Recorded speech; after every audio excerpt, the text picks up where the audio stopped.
delighted you could be with us this morning.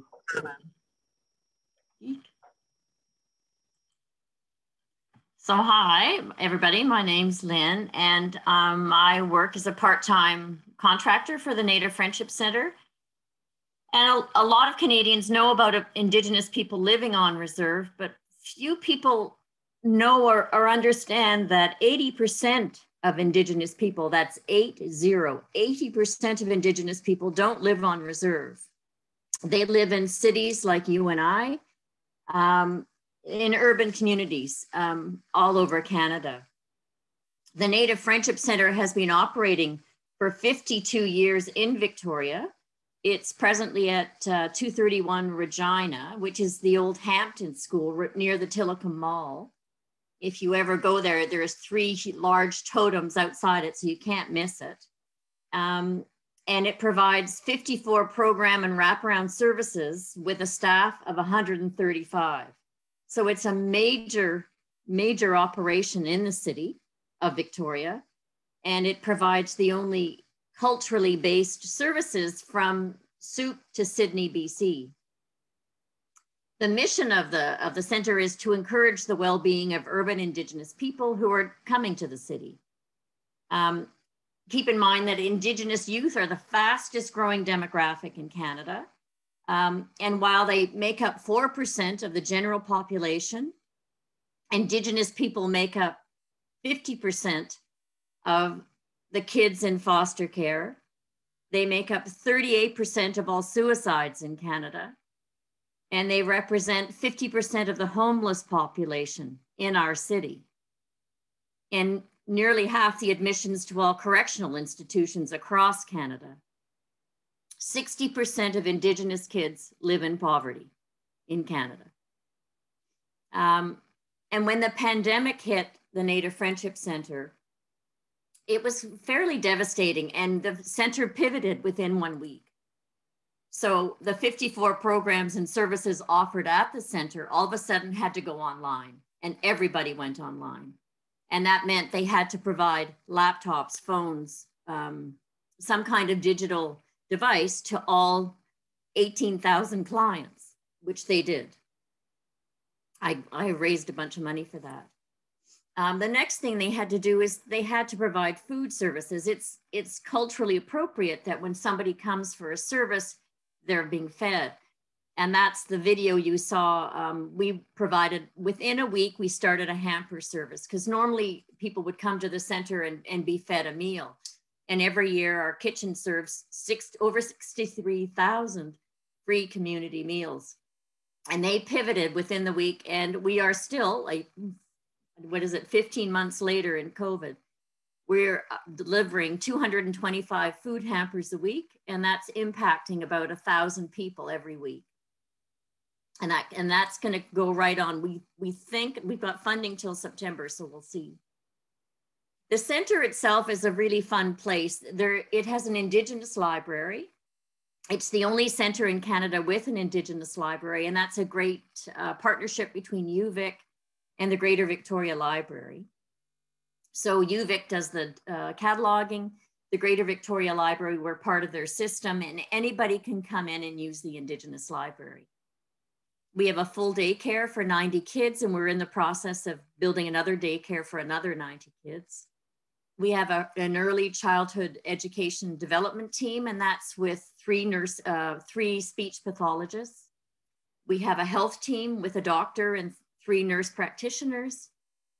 We have a very big youth team for after school help, for a youth drop-in, youth mental health and addictions workers. We have an elders room. We have career employment and education resources for people seeking employment or transitioning back to school. We have family violence programs for kids who've experienced violence, for women who've experienced violence, and for men who've experienced violence.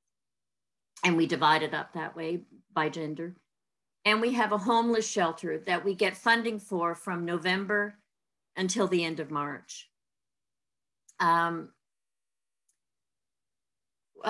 now, the gym, which is our homeless shelter, and it's also our place for kids to play during the day, Right now it's a vaccine clinic, and I just got my second vaccine there.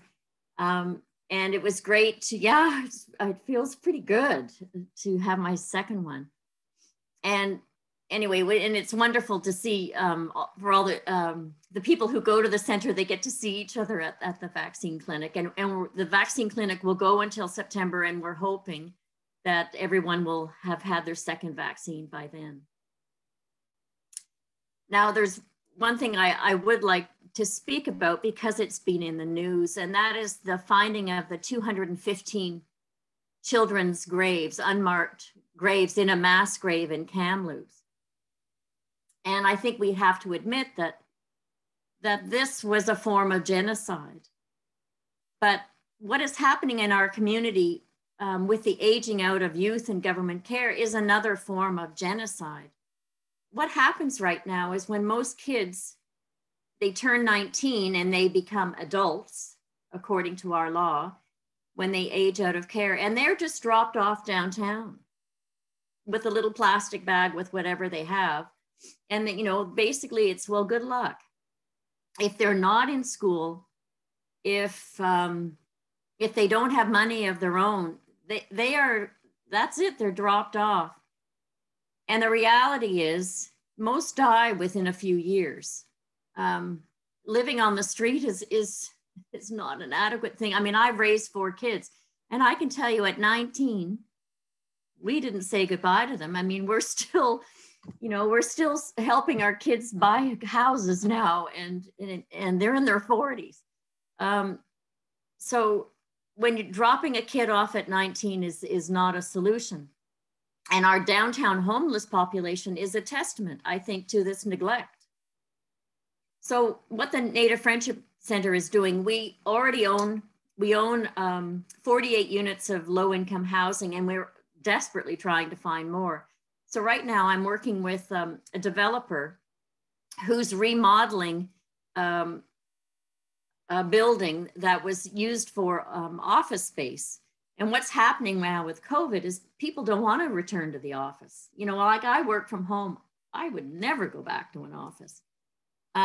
So this developer has seen this trend. He's working with a wonderful architect, Lynne, and they're building 24 micro suites in what used to be an office building. And we think these micro suites will be ideal for kids coming out of care. And what the Native Friendship Center would do would be to provide social workers, youth mental health and addiction workers. We'd have a janitor on staff, we'd have a property manager on staff, and we would provide those wraparound services for those kids so that we can figure out, or they can figure out, where they want to go, and we can help them do that. It's going to take about $500,000 a year to operate this, because I mean, we wouldn't want to do it without the wraparound services. You just have to have that. We're calling the complex Raven House. It's on Fort Street. And right now we're trying to get these operating costs in place. And I think we need it for at least 3 years, because we want to operate in a professional and sustainable manner. We feel that this work it's a practical answer to the Kamloops tragedy. It follows the action plans of the Truth and Reconciliation Commission. And that's all I'm going to say about the Native Friendship Center and what we're doing right now. But I encourage you, if any of you, this is a book by Bob Joseph, and it's called 21 Things You May Not Know About the Indian Act. Bob Joseph. You can find this on the internet and order it. It's very cheap, but it really gives the background of Indigenous peoples in Canada. And it explains why 80% of them, they don't live on reserve. They live in communities like you and I. So that's all I'm going to say at this point. And I will stay in case anybody has any questions.